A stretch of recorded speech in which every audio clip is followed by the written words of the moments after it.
안녕하세요. 저는 해커스 어학원에서 IELTS 스피킹 강의를 맡고 있는 윤성원입니다. 만나서 반갑습니다. 저는 오늘 여러분들께 IELTS 스피킹 시험이 어떻게 진행되고 그에 따른 학습 전략과 잘못 알고 있는 상식, 그리고 IELTS 최신 경향에 대해서 간단하고 명료하게 설명해 드리도록 하겠습니다. 우선 IELTS 시험은 General 그리고 Academic 이 두 개의 머듈로 나누어져 있는데 스피킹의 영역은 똑같은 형태로 출제됩니다. 스피킹 영역은 3개의 파트로 나눠져 있으며 15분 동안 시험관과 인터뷰를 하게 됩니다. 2015년 4월부터 새롭게 UKVI IELTS 시험이 생겼는데 영국으로 유학을 가는 분들은 대학교에서 UKVI 점수를 요구하는지 또는 아카데믹 점수를 요구를 하는지 잘 알아보고 시험을 신청하셔야 합니다. 크게 다른 점은 가격과 UKVI를 볼 수 있는 곳은 아직까지는 제한이 되어 있으며 시험을 볼 때 CCTV 녹화가 되며 시험을 볼 때 지문을 찍어야 하는 다른 점이 있습니다. 시험관이 여러분의 여건을 확인하자마자 시작되는 질문이 Part 1입니다. 약 4분에서 5분 정도 소요되며 일반적이고 친숙한 주제와 질문에 대답을 하시게 됩니다. 예를 들어서 What is your name? 또는 What do you do for a living?과 같은 질문들을 받게 되십니다. 파트 1에서 좋은 점수를 받으려면 질문을 빠르게 이해하고 그에 대한 대답을 간단하고 명료하게 하는 것을 추천해 드립니다. 보통은 직접적인 정확한 답변과 함께 하나에서 2개의 문장의 추가 설명을 포함해 주시는 답변이 이상적입니다. 예를 들면 이런 질문에는 단순히 My name is X 보다는 Hi, my name is 성원, but you can just call me Sunny, which is my English name.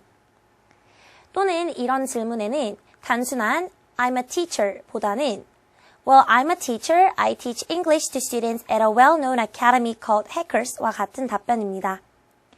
말을 시작할 때에는 well과 같은 추임새 등을 넣어서 조금 더 자연스럽게 들리도록 해준다면 더욱더 좋겠죠.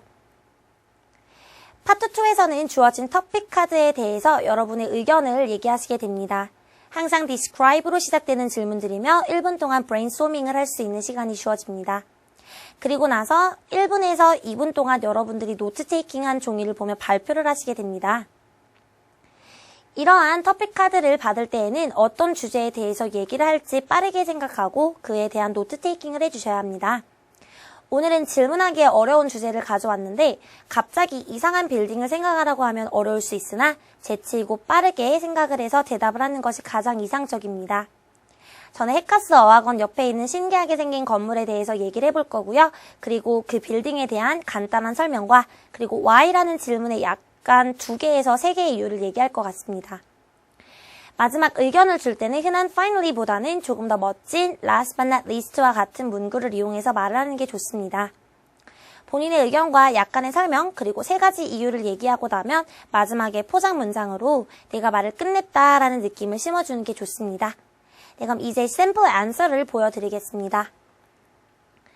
If I had to choose one of the strange buildings that I know, I would definitely choose a building called GT Tower in Korea. It is located in the heart of Gangnam, which is one of the well-known cities in Korea. As a matter of fact, I see this building almost every day on the way to my academy.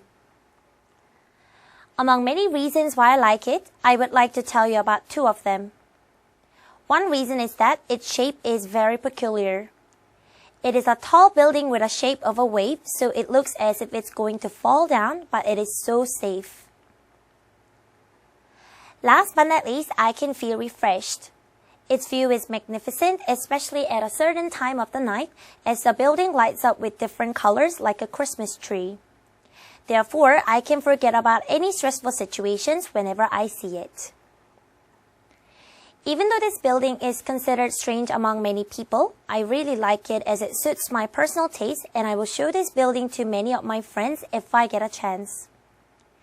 파트 2에서 좋은 점수를 받으려면 노트 테이킹을 효과적으로 빠르게 하는 법을 익히시고 시험관과 아이 컨택트를 주고받으며 인터랙트를 하시는 게 가장 중요합니다. 또한 저는 반에서 학생들에게 언제든지 적용할 수 있는 템플릿이나 말이 막힐 때 쓸 수 있는 매직 문장들을 외우게 하는데 이런 것도 연습을 하면 막힘없이 얘기를 하는 데 도움이 됩니다.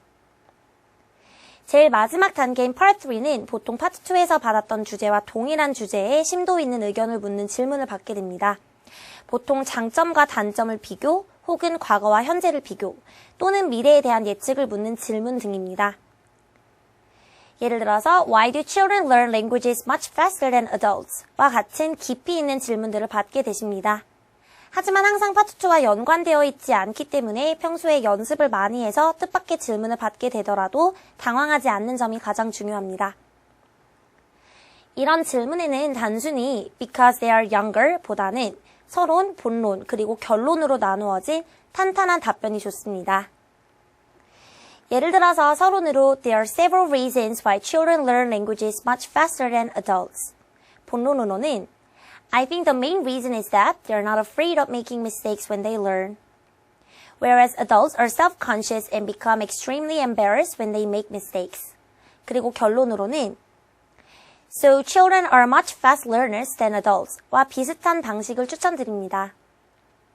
지금부터 우리가 잘못 알고 있는 IELTS 스피킹 상식에 대해서 가르쳐 드리겠습니다.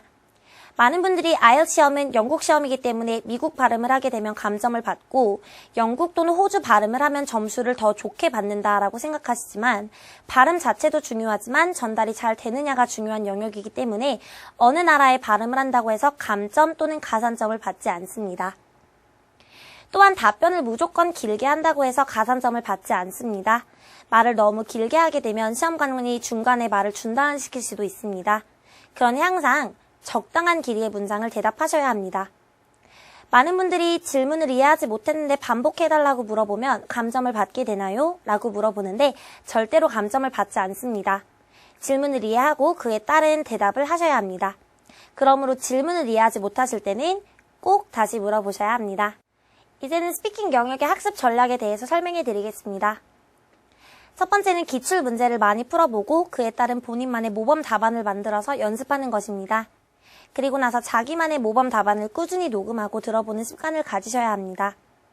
인터뷰를 할 때 처음 보는 사람과 많은 얘기를 나누다 보니 떨리는 면도 있고 문법 요소를 또 생각하게 되어 여러분들이 어떻게 발음을 하고 전달을 잘하는지 인식하지 못할 경우가 많기 때문에 녹음을 습관화하셔야 합니다.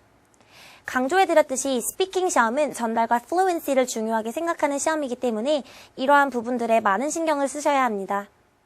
혼자서만 연습을 하게 될 때에는 틀리게 연습하여 잘못된 습관을 가질 수 있기 때문에 스터디 또는 전문가에게 교정을 받으시는 것을 추천드립니다. 마지막으로 제일 중요한 점은 자신감입니다. 아무리 말을 잘한다 하더라도 목소리가 너무 작거나 흐름이 너무 일정하다 보면 전달이 잘 안 될 때가 많이 있습니다. 심지어 외국인들도 말을 할 때 실수를 하는 편이니 실수를 하는 것을 두려워하지 않고 자신 있는 톤과 억양으로 대답해 주셔야 합니다. 많은 분들이 스피킹 영역을 재미있어 하고 제일 어려워하지만 스피킹은 시간을 투자한 만큼 결과가 나오는 영역이니 결과가 바로 보이지 않더라도 꾸준히 연습하셔야 합니다. 모두 다 좋은 점수를 받기를 기원하며 지금까지 해커스 어학원 IELTS 스피킹 강사 윤성원이었습니다. 감사합니다.